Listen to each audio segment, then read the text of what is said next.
Good evening. How do we measure success? It's a question I've asked myself a lot in recent weeks. It's a question that always trickles through my mind at the end of every school year. How do we know if we did what we set out to do? Identifying success is a tricky thing. One of our recent chapel speakers challenged us to ask ourselves the question, what is my ultimate goal? As the first step to measuring our success. Put another way, this is a way of asking ourselves, what is most important? Yet another way to ask is, what is it that we hold most dear? For it is in light of our answers to these questions that what we mean by success will become clear. At Pacifica, our goal is to teach students to think and to live well. We believe that this goal transforms the experience of learning and transcends the years of high school so as to transform the experience of living. Ultimately, we believe that this goal opens opportunities in the lives of students to experience a joy greater than they ever thought possible. And so there is no greater evidence for the success of such a school than to show you the kind of student that chooses to attend it, to show you the kind of student who has begun to be formed by it. Have we been successful? Let's hear from a few of our students. Let's hear their answers about whether they have found that joy in their learning. From freshman Cindy Pennicuff. Joy in learning fills the mind with a desire to discover and strive for truth, which is the ultimate goal of every student. Freshman Anna Warren, I'm better at defending myself and standing up for what I believe in, even if it may be disagreeable to others. Freshman Eunice Choi, the most significant positive thing I have learned this year at Pacifica is that all the teachers here care for me, and that it is okay to fail.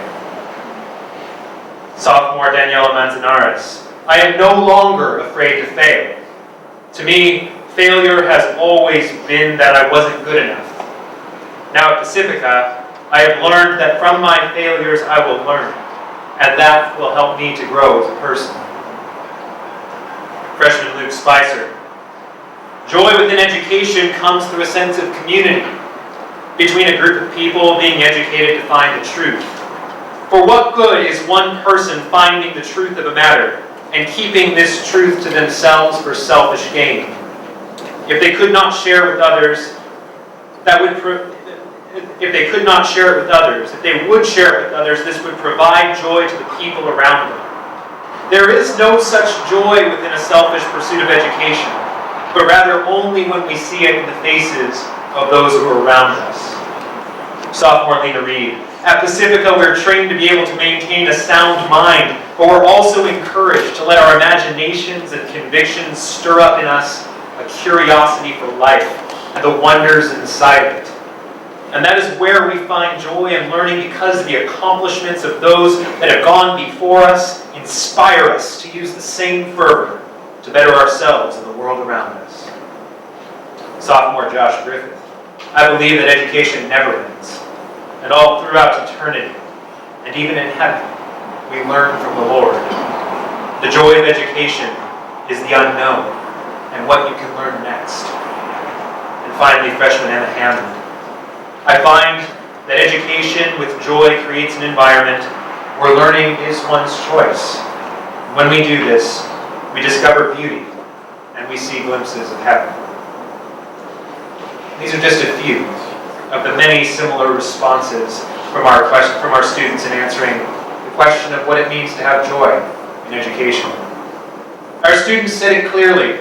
Joy in learning is one of those windows, one of the ways in God's good earth through which we come to know the love of God, through which we come to know and be known by others, to share ourselves, our time, our talent, and treasure with one another, but towards the good pursuit and the good end of ends which are noble and heroic, that are full of mirth, and which last forever. At Pacifica, all our ends are directed at joy. For it isn't for joy that God makes all things. It is for joy that he sustains them. It is for joy that he redeems them, and it is for joy that God transforms them. It is for joy that he perfects them, and it is for joy that he leads them lovingly back to himself. At this school, we aim at joy, because in so doing we aim to know all possible delights as are found in the life and love of God. And so, let us pay careful attention to our students. They advise us well. Joy begets new life. Joy begets contribution. Joy attains its fullest maturity when it is given away in the sharing of one life with one another. Finding true joy obliges us to find another with whom we may share that joy. If we come to know a joy, we therefore have a duty to share it with one another. This is the principle that guides us as a school. It is a rule seated deep within my heart as a teacher. It is the common rule of life we all share as Christians. As a school, we have shared our lives with these students. Tonight, our students have shared their lives with us. And now it is time to make our joy more full in the gifts of our mutual joy we make tonight, in thought, word, and deed. For it is in sharing of our joy that the mission of our school will go forth, that the vision of a community transformed by thinking and living well will go forth, and that together we will see in greater part the happiness for which God has made us, and ultimately we learn to breathe the air of paradise together in lives made to resemble those lives which will last forever. So rejoice, Pacifica. Share the joy this evening. For in every real joy is known a bit of that life which is eternal, the good life, the flourishing life. And that joy has no end. God bless you all. Thank you.